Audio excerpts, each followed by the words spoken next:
That's Twisted. This is Mark McNease in New York City with my co-host Rick Rose in Shreveport, Louisiana. And you're listening to The Twist. Welcome to another Twist, everybody. America's only clothing optional podcast. This is Mark McNease on a sunny New York City day. Finally, we had lots of rain the last week. Rick, what's going on in Shreveport?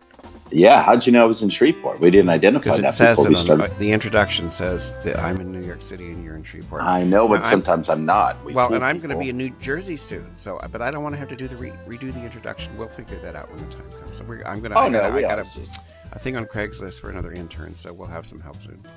Oh, that's awesome. For those who have, well, first of all, in answer to your question, it's a beautiful sunny day here in Shreveport too. I have my front door open. I'm looking out on the porch. A lot of green pollen in the air the last couple of weeks. Can you see that's it? All gone. The pollen, yeah. About 2 weeks ago, I was working out at the gym and I looked in the sky and it looked like an attack of locusts or something. Wow. You know? It was disgusting, but that's all washed out. And number two, oh my God, for those who really have been following the journey of our intern Twisty, who was let go by Mark without me signing off on it, we are in the process of finding another intern, so that's good. Glad to hear. Twisty was saying some stuff about you, and I just didn't want to go there. I thought it was I thought it was better to leave it alone. They were? Right, and by the AP style guide now is telling journalists not to use the words Z. I know, but now it's saying use the word they. They can say they. Transgender, yes. Well, or for gender, whatever. I wouldn't necessarily say that lots of transgender people don't use those like pronouns from space, but some do. But it's not because you're transgender. You don't automatically go by Z. Right. They were saying you can use they for anybody that doesn't identify themselves, male, female, whatever. You're right. I saw that too. But is that going to allow people to use they then? You know, because the style guide is what people follow as journalist guys. But does that mean they're going to let you use they when I'm really referring to you and I know you're a guy? You know, I don't know because I didn't dive into it that deeply. But I do know that as a writer, I have long enjoyed they. Like I write they because I'm not going to write he or she. I'm a fiction writer. I'm not going to constantly write he or she when I just say they. And people have been doing that forever, you know. And they should. It's an English language thing. The other languages deal with this appropriately, you know, and very well. But we don't. You go back and you edit, and you're so conscientious about it. I do an S/HE a lot for my mind. Oh wow! But, yeah, I do it all the time. I like that. Because let me give people an example. If you're saying whoever sells the most is going to have dinner, they will win, or whatever. You know what I mean? If they're in a contest to win a dinner. Absolutely. But you never used to be able to do that. And now we can. That's awesome. Right. They are going to be so excited when you hire our new intern, too, by the way. Yeah, but I mean, you'll be part of the interviews. I think we'll Skype. We'll do a Skype thing or a Google Hangout or whatever. Don't worry. And just so you know, we'll move on from it. But I really don't care when people say nasty things about me. It's okay. It's fine, they weren't Mark. nasty. They were just very critical. And I don't appreciate that. I don't like that. Well, are you going to give them one of those I'm leading into this because Mark and I in the green room before the show started without an intern talked about these tests that people are giving. Are you going to give them one of those personality tests and see if they qualify for the job? No, because I just went through that. Thank you for segueing so smoothly into this. I know, right? I would never do this to people because I happen to think it's bullshit. Now, there are corporations, obviously, lots of very large corporations who pay third-party vendors, or if they're big enough, they even have their own people do it. Their personality tests, and it's like a Kronos or Konos or something like that. So somebody in the last number of years, you know, some company came up, they did studies, and they, you know, probably did this to 100 people to figure out who was a follower and who was their leader and all this other crap. So, but if people don't know what I'm talking about, if you want to say you want to work at CVS, I'm going to go ahead and say it because they're not hiring me because of this. Why should I care what they think if they happen to even hear this? CVS, and I'm not knocking the people that work there. Don't take what I'm saying that way because I would never knock these people who work there, but the corporation, yes. So there's a CVS out by our house in New Jersey. Now it's rural, and this is another thing. The local stores have no autonomy. They can't hire me, even though it's a rural setting. They're not inundated with, you know, people trying to get hired there like you might be in New York City. So there's a cashier position open there, and we're going to be moving out there to live our lives in the country. And so I apply for the job online, and you have to go through this like 48 question thing. Well, with CVS, they also had a an online trial where I had to like count shampoo bottles and say which one. No, Yeah, really? little things with like, you had to, which, it's like one of these things is not like the other, you know, and like, Oh you had to gosh. count the shampoo bottles and which ones were right and which ones were wrong in the counting and all this stuff. Okay, fine.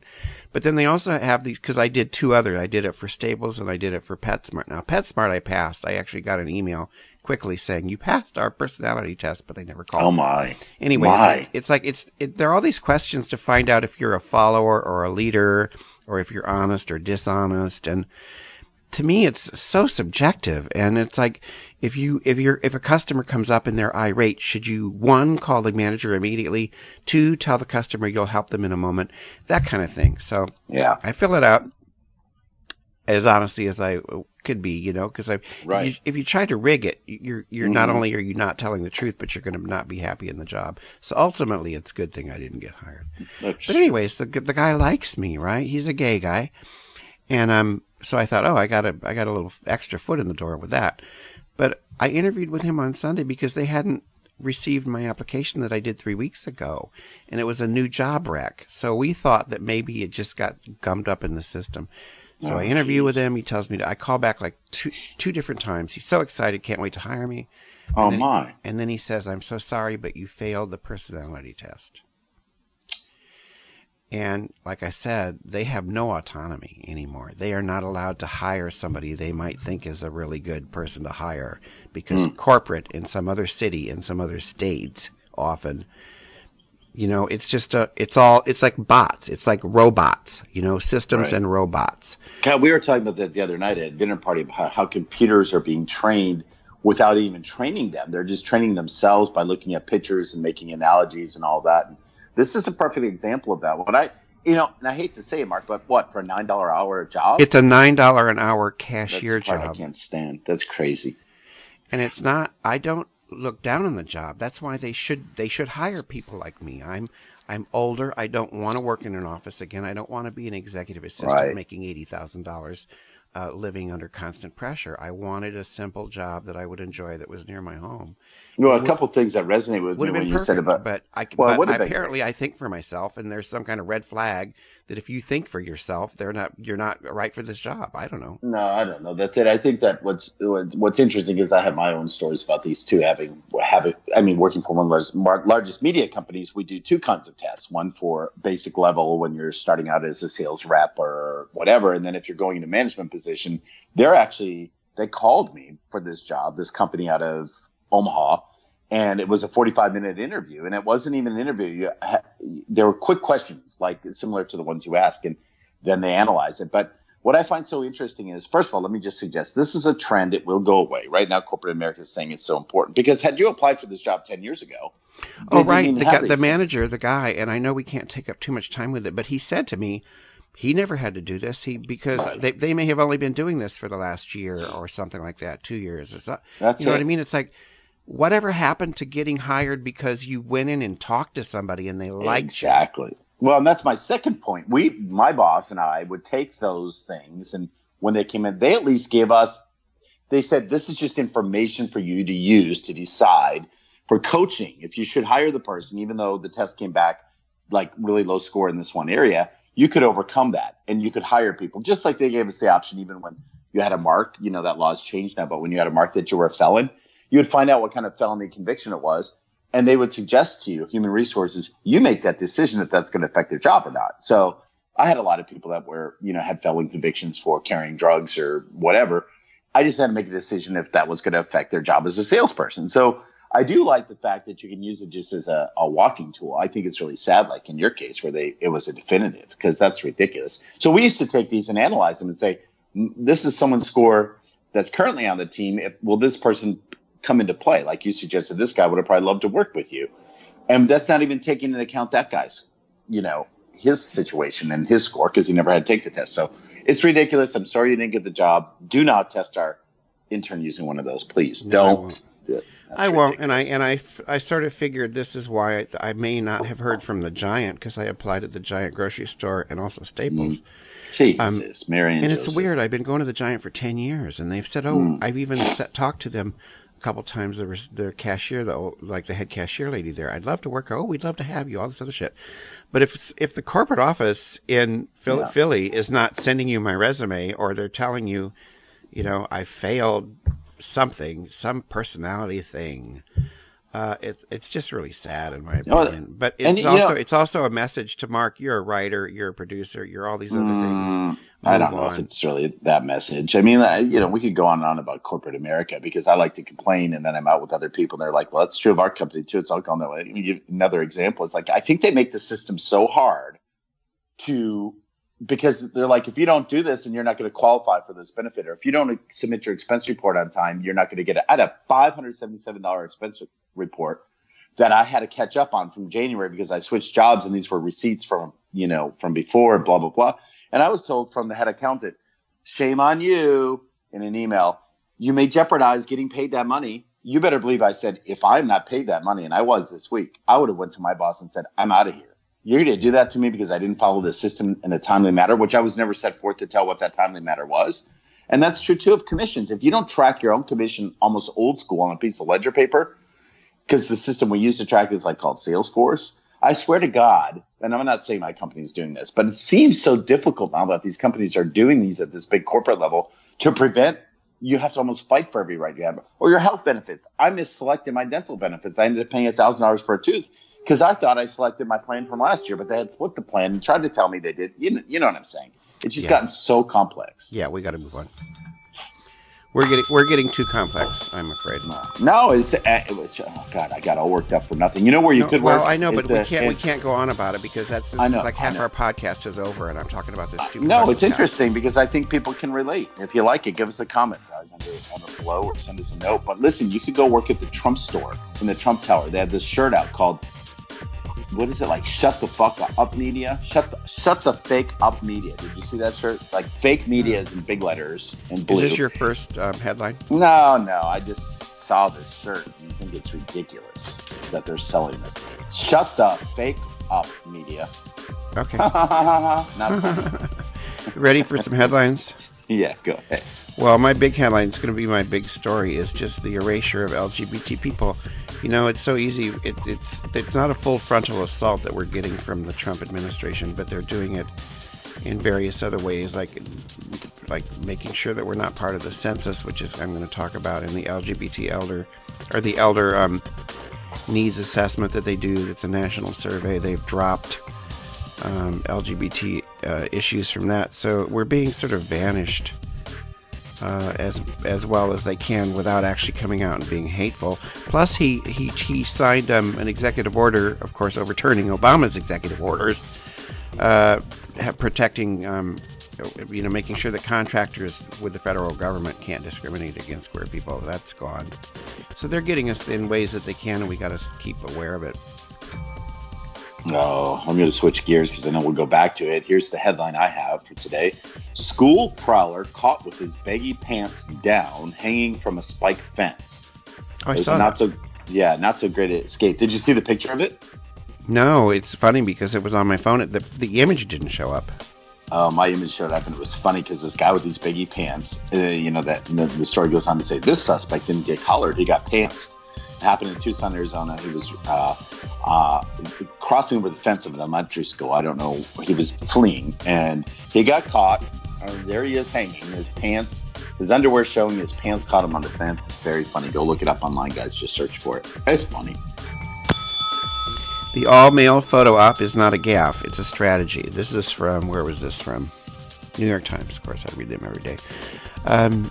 I don't know. People have noticed that the pictures coming out of the White House where he signs executive orders and stuff, it's almost all of them are all men, all white men, of course, but all men. And people have thought, well, why are they doing that? Why don't they pay more attention?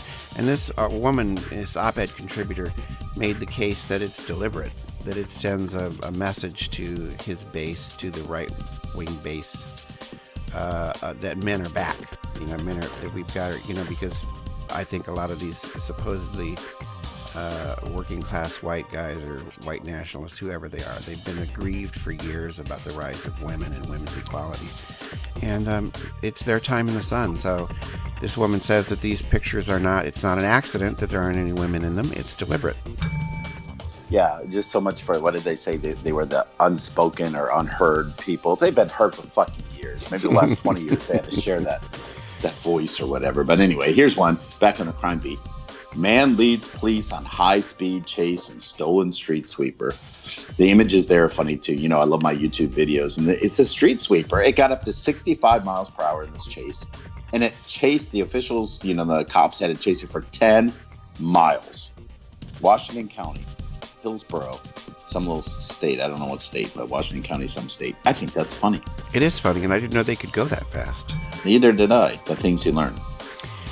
Can programs that help the military save the federal arts agencies? Now, again, I can't help it. There's a bunch of Trump stuff, but they want to eliminate funding for the National Endowment for the Arts and Humanities. And there's an article about a program that helps veterans. It's an arts program, but it helps veterans, with PTSD and various other stresses. And so maybe that's the kind of thing that could get the Republicans to reconsider and stop thinking that the NEA only funds offensive, homosexual, queer, liberal art.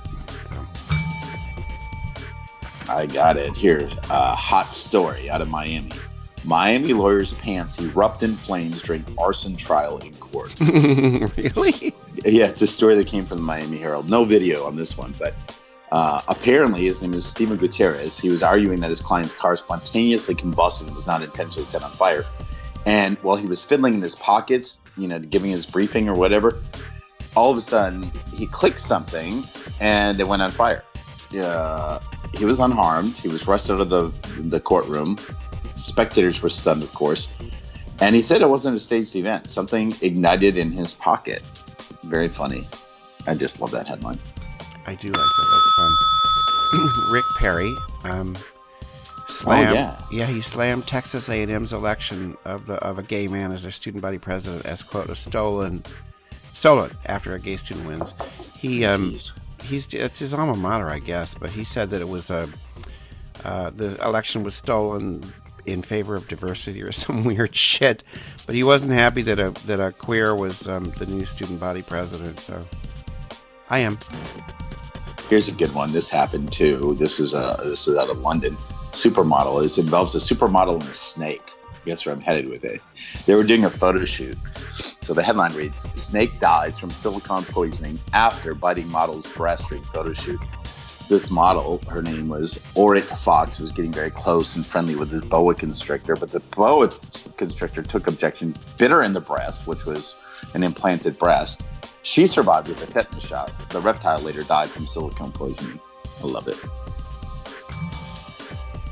Going under the knife, here's an interesting one. Surgery. More people now are having surgery with no anesthesia. Huh. Eyes, ears open and wide. Of course, I know some people have been doing this for a long time, and Chinese folks are into Chinese medicine, and acupuncture sometimes will have surgery without it. But anyways, it's a new thing now, and it says more surgery is being performed with the patient awake and looking on for both financial and medical reasons. But as surgical patients are electing to keep their eyes open, doctor-patient protocol has not kept pace with the new practice. Patients can become unnerved by a seemingly ominous silence or put off by what passes for office humor. That's funny because I woke up at the end of a colonoscopy the last time I had one, and I didn't feel anything, but they were just talking. They were like watching TV on the monitor or something and talking about like it said, like you were just in a regular workplace. I think we think that operating rooms are like really serious and they've got classical music playing and shit like that, but they're just like any other job, and they're talking about cooler stuff, and they're operating on you, so it's really interesting. God, I've heard that so often. My colonoscopy experience was the opposite. I was out, and that was it, back when they told me. But yeah, I've heard stories like yours where you wake up midstream. But here's one. I love my coffee, but it's gone for Lent. I love my whiskey, but it's gone for Lent. I'm a happy boy. Things are good. I've lost 33 pounds so far, Mark. Really? In a month? No, about 2 months. starting with the colonoscopy, actually. I kind of, after the colonoscopy, I'm like, oh, my colon is so clean. There's nothing in it. I'm not going to put anything in it. Every day I would think, what am I putting in my body now? And that started the trend. And then going into Lent. Yeah, it's pretty cool. One, because you don't drink liquor, but those of us that do drink liquor, it puts on a lot of weight, guys. Give it up for a couple months. Give it up for 40 some days, and I guarantee you'll lose, 10 to 30 pounds. Okay. But anyway, this is fun. Starbucks unveils whiskey barrel aged coffee. Yum. It's starting out in home base out there on the Pacific Northwest, and they're at the original Starbucks store. They got these whiskey barrels, and they've aged the beans, and you can buy the beans in a bag just like you would at a Starbucks, but you can also go in and get it brewed. And they stir it around, so the beans are really in this barrel and really treated with love and care. And apparently the coffee is amazing if you like strong Java and good whiskey. It's a coffee for you. At a store near you soon, I'm sure, Mark. A wheelchair on Broadway isn't exploitation; it is progress. Now, I don't know if you've read anything. Sally Field. Sally Field. I'm a huge fan. I'd love to see her. Huge. But she's in a revival of The Glass Menagerie on Broadway, and the actress who plays the daughter is in a wheelchair. I don't know if she's got, I don't think it's cerebral palsy, but anyways, she's a disabled actress, which I think is fabulous, because I really don't like seeing blind, disabled characters played by people who aren't disabled, and it happens all the time, most of the time. But anyways, so she really is disabled, and she's in a wheelchair, and so some people were, first of all, it got amazing reviews, like it's supposed to be a phenomenal production. But there were people, because people do this shit, just snarky Twitter shit, and about how it was exploiting the disability, and this person who wrote the opinion column said, that's bullshit. That it's time that we had a real disabled person on stage, and if the fact that it makes you uncomfortable, doesn't mean it shouldn't happen. It means that you need to deal with the fact that you're uncomfortable seeing a disabled person, a real disabled person, and in criticizing the acting because you're accustomed to what able-bodied people can do with their faces, with our expressions in our body. When you're able-bodied and you're an actor on stage, it's you. And if your muscles are problematic for you, you can't pull those tricks. You can't use that technique. You have to be who you are. So basically, it was a really good article defending it, and I'm with him. I love that. Yeah, quick comment there. I'm doing Dancing with the Media Stars, which is like Dancing for the Cure, Dancing for the Stars or whatever. May 6th, we have our show off on this Saturday. But the person so there's 8 media stars. I'm representing the Shreveport Times. The person I've been chosen to dance with, because the Dance Academy sponsors this for Susan Coleman locally, is a wonderful woman named Kelly who teaches occupational therapy at BIPSI at a community college here, Bossier Parish Community College. And we were talking because for years, as you recall, when I was in Quincy, Illinois on air, before my life here, behind the scenes, I was on air for many, many years, as you know. And I worked the Jerry Lewis Telethon. I was privileged to tell profile stories every year and to host a 24-hour telethon and go out to Vegas and meet him and Charo and all these people and do the work. But I followed these kids who came to my going away party up in Quincy before I moved down to Louisiana, and I follow them getting jobs and everything, and it just touches me. Like if I read their profile on Facebook before Lent, because I give that too for Lent, but I would see that Amanda was now working as a host at this restaurant, or another little guy that I was working with is, doing some kind of retail job. I just think it touches me to know that they're out there, and because they, to them, we're trained that the wheelchair is just part of their body, and we're not supposed to even touch someone's wheelchair. That's like touching their leg. It's a very fine thing. And for people to make assumptions and decisions that aren't even, I only knew a half of it, not even, because they really worked with us and being around that. But you got to know what you're talking about. Don't act all smart and shit like that. Here's a good story. I've got a couple good final ones. Here's a really good one. I love this one. Not in that this speaks to our earlier conversation about corporate America. Here's a positive. I guarantee she didn't have to take that test. 94-year-old McDonald's employee celebrates 44th anniversary on the job. Most people at 50 years old are checking out, looking at retirement. She had decided at 50 years old she was going to get a job. She got it at McDonald's. And big celebration for her in your home state of Indiana. Well, kind of, the state that brought you in. Evansville, Indiana. Go check her out. Her name is Lorraine Maurer. If you're at a McDonald's there, try to track her down and wish her the best. She started in 1973, celebrated 44 years with the company, and she will not stop working. I love that story. Yeah, I heard it on the radio. Good for her. I want to be her. By the way, when I applied at McDonald's, and I did not have to fill out an online application. I'm actually decided now that I'm not going for any more jobs where I have to fill out some 50 fucking bullshit questions so they can tell whether I'm a psychopath or whether I'm going to actually have I don't know. I'm not doing it anymore. So I don't blame you. It's a waste of time, and then nothing comes of it anyway. It's bullshit, and it's just no. I'm not a robot. You want a robot? Hire a robot. I'm not a robot. My last one is 15,000 steps a day should be the new target. You know, Frank is a stepaholic, which is great. He's lost so much weight. I have not. I'm not a stepaholic, but I'm trying. And, you know, everybody thinks like 10,000 is the minimum now when you got a Fitbit and that stuff. But this article said that for heart rate, the studies are showing that we should be doing 15,000 steps a day. And, folks, that ain't easy. That's like an hour and a half of walking every day. So do it. Interesting. Hey, mine was going to be this, but it's not. I'm going to leave with a good one. This one I just saw last night in the weird news file. Engineer makes ham and cheese sandwich that looks like Vin Diesel. I won't even get into it. Ham Diesel. Ham Diesel. Now, this story is my final red line for the day. You may have seen it. It's a story out of South Carolina. Star-crossed babies, newborns named Romeo and Juliet, born hours apart in a South Carolina hospital. Have you heard that story? No. Were they related? No, that's the coolest part of this story. I actually downloaded the whole story because it just touches me like you wouldn't believe. They were born in separate rooms about 8 hours apart. And the coolest part of this story, and it's been picked up by People magazine and everything. I saw the story when it first came out, the day the babies were born. And I love a good story. I love Shakespeare. Now they got a photo shoot that's out. I'll send you the story after I talk about it. ScaryMama.com, which is a big a woman that does a lot of posting and blogging.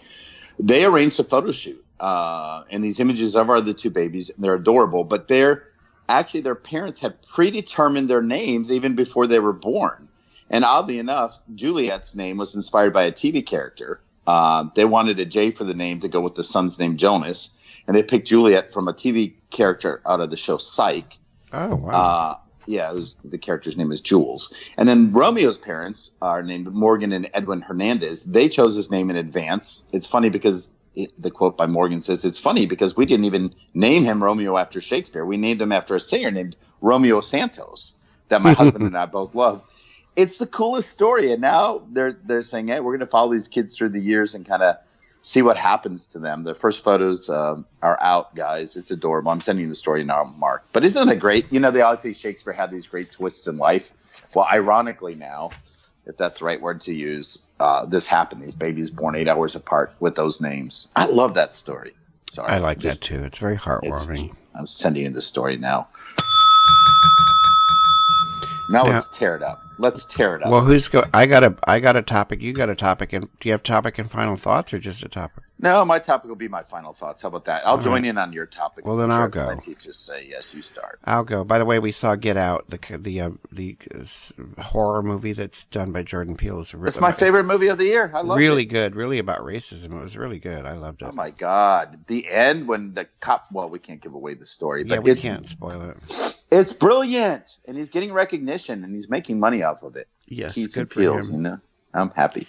So my big topic is goes back to the erasure of LGBTQ people under the new administration. You know, we made so much progress under Obama, and it's easy to forget that. But little things that you don't notice, like the executive order making sure that federal contractors, cannot discriminate against people on sexual orientation or gender identity.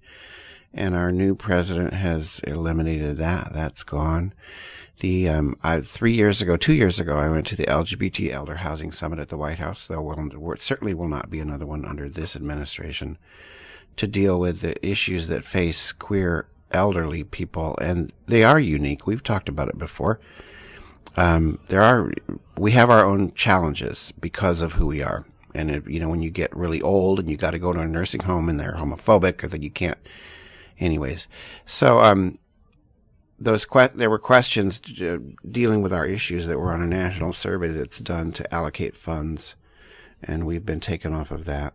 We were supposed to be included in the 2020 census for the first time, the very first time they would include sexual orientation, I think gender identity, so that we could be counted as Americans and as part of the population as a minority, and that will not be happening now. So there's a really good article in the Daily Beast. It says, "This is why the erasing of LGBT Americans on the 2020 census matters." Erasure is not an uncommon thing for us because we've lived with invisibility throughout our lives, whether you're closeted or not closeted. We know what it's like to not be visible. But so this is my big topic and why it does matter. It is important because it would be really easy to say, like this writer says, well, we were never part of the census before. What's the big deal? The big deal is that it matters. Resources are not just about resources being allocated for different groups, but it's also about this administration, Mike Pence, in my opinion, even more so than Trump. I don't think Trump pays attention to this shit. I really don't. But he got Pence in there. He's got these other evangelicals in there. He's got Betsy DeVos in there, and they may not come at us with some kind of religious liberty law yet, because that's a full frontal assault. But they're back in the wings doing all this stuff and making sure that we're being wiped off. We're being just erased from federal forms and the website, the White House website. We used to have a page there that's gone. They're doing what they can. I mean, they can't force us back into the closet literally, but they can sort of wipe us off the official record, and that's my big topic. I'm not going to be wiped out, and I started doing LGBT senior again, but it's a .com now. By the way, I always had the .com, but it's a long story. But the site was corrupted, so just go to lgbtsr.com. I'm back up there with my columnists and news and things because I think it's needed. I think that we now is wow, boy, it sure would have been nice to say we're done with this, but we're not done with it, and I definitely think more harm is going to be done and more things are coming our way. So we gotta stand our ground right now because, you just can't give any ground. And it's like the people, and I'll stop with this. It's the whole give him a chance thing. I don't have any patience with that anymore. And that's what I heard after the election from a lot of people. And I do have people in my life who voted for Mr. Trump. But the idea was like, give him a chance. He just started, give him a chance. And I said, give him a chance is what a mongoose says to a snake once before that snake fucking kills it. So no, I'm done with the apologists. And you're right. He's a monstrous. He's malevolent. There's something cancerous about this man. He doesn't smile. He never not with his eyes. He doesn't convey any sense of uplift or hope or aspiration. He is a destructive, malevolent, cancerous human being. And I'm not going away. I'm not going to be erased. I'm not going to vanish. I'm here to stay till they put me in the grave. Well, and comment at that, it's, how do you think and I totally get it, but I also think a lot about what happened with healthcare and how it didn't succeed on the positive side with the reform, because it's like his mission is really to take down Obama. And it's so funny because, the Obamas are still living in DC as their youngest daughter is finishing school. And I love it because it's like everything he's doing is trying to destroy the strength of Obama. Like we said earlier in the conversation, we said, the silent people have been heard finally in the posing of the picture of the white man. Obama was very effective because he started to knock down walls and really look for civil liberties and really look for equality and really starting to normalize us to not have division, right? And now it's just gone the opposite. I mean, and it's going to backfire. I mean, and then this week, like we're not going to talk about energy economy, and we're not going to talk about that. We're going to talk about bringing coal into our country again, because coal people haven't been heard of in so long. The miners. Well, there's a reason the miners haven't been heard of. I'm sure that's Trump calling, and he's pissed. But Yes, that's he is. okay. He was listening. But by the way, or was that Kellyanne? I'm sure Kellyanne. She hates me, but that's okay. Kellyanne? No, it was a CVS. They were pissed off. But they were. It's a weird. He has this weird obsession with Barack Obama, and he's had it for years. The whole birther thing. It got his political life started, but there was something there. He's obsessed. He hates Barack Obama really hates him, and I don't get it. I've never understood it. And he's determined to erase. First of all, he won't succeed. I guarantee you that. No, he won't. 20 years from now, 50 years from now, Barack Obama will be rated one of the better effective presidents. Trump is already doomed in the history books, I'm telling you. But he's obsessed with. It's like the Egyptians back in thousands of years ago when you got a new pharaoh, they would go out and chisel all the sculptures of the previous pharaoh to basically erase them. And that's what he's trying to do with Obama. He won't succeed, but it's a sick fucking obsession. It's sick. And he's doing shit like with the EPA, overturning all these regulations in part because he just wants to pretend that Obama never existed, and he won't succeed. It's horrible. He won't succeed. I mean, and then they go on to talk about the importance of Obamacare. So it's just like Obama, like I was saying, didn't just make these changes for a reason. He really thought long and hard, and he got a lot of approval to do it. Remember, he wasn't operating totally with a majority either. No. He had to have conversations. And now it's like Trump, if he doesn't succeed, he just throws up his hands and says, move on. Don't even take it. Tweets some bullshit. He's fucking, he's out of his mind. And anyways, we will live to see the end of him. Thank you, God. I know.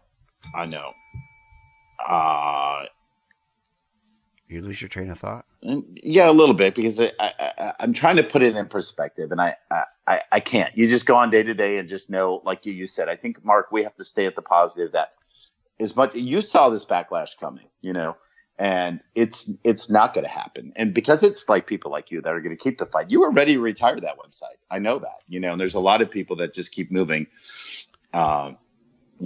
So anyway, we got to keep on going. We do. I'm going to talk. My final thought is kind of just like your, it can be a final thought that you can certainly weigh in on, is about the drag race, the TV show, The Drag Race, which now isn't just on Logo. So this speaks to that too. For a while, we had to have our own network, and Logo came out. We had to have our own magazines, and now you're seeing, I remember the day when People magazine started referring, like if they were doing a story about your husband's, career in the music industry, they would refer to you as his husband. And it wasn't like the story was about a gay man. Like it used to be stories that they'd say his husband or her wife to kind of shock and to do it. Now it's just normal stuff. And you remember the day because you're real active in, the Black journalist in the LGBT journalist movement of recent years. And so I love the fact that, like even in the case of RuPaul, this drag queen originally had to be on Logo. Now it's not. It's on mainstream television. On what is it on? Do you even know, Mark? I can't remember. Some network thing or something like that. TNT, Vice, something like that. But anyway, where I want to talk about is Lady Gaga's birthday was the other day, as many people know. I think it was yesterday. She turned 31 years old. And I want to talk about the difference in our community. The shades, we're not a black and white situation. You can't either keep us on the census vote or take us off, or a census piece of paper. It's a very finite area. You can't say we're not going to hear the voice of old gays. We're just going to listen to straight gays. Because even when you get into the voice of old gays, and on our old previous podcast that coincided with your website, LGBTSR, I remember this interview with this woman that was working in a nursing home and talking about all the various issues that come at play when gay or lesbian couple checks into a nursing home. It's not just, here's a gay couple, here's how we deal with it. They have issues just like a straight couple checking in. So my comment is this. RuPaul recently was on a podcast this week, and he talked a lot about the interaction between the gay and the straight community. Mm-hmm. At the same time, Lady Gaga, on the show itself, they have a section of the show afterwards, which is called Untucked. Drag Race is now in its 9th season, and it's a behind-the-scenes web series that airs the day after the show's Friday night episodes. And Gaga was talking, one of the Los Angeles-based contestants, because Gaga was revealed this season playing Lady Gaga. So they thought it was a drag queen playing Lady Gaga. The reveal is really cool. You can see it online, guys. And all of a sudden she takes off her stuff and says, no, I am Lady Gaga. And the queens, of course, loved it, and they laughed, and they had a great time. But Valentina thanked Gaga for what she's done for the gay community over the years. And Lady Gaga basically said, and this is quote, I'm not a gay woman, you know, and it's the touchy sort of subject where can you stand up for people that you are not necessarily fully part of the community in a way that you can understand what you all are really going through. But I have always been surrounded by incredibly intelligent, powerful gay men who have lifted me up through lots of changes in my life. Becoming famous is very strange, and it's the gay men in my life that helped me become the woman I am today. And I don't know that a lot of people would understand this, but it's because of what you've gone through. You survived so much that you've inspired me to continue surviving. You can see that clip online too, guys. She's very emotional, and of course, you know, I'm being stereotypical, and I shouldn't be because that's what I'm talking about here. And I'm not. These people, these drag queens, these men, just broke into tears, and they were very affected by her comments. At the meantime, so she's my big hero. At the meantime, Mark, RuPaul, or as they call him, Ru, was on this podcast like I referred to earlier, and he was making comments about, you know, let's not take this lightly.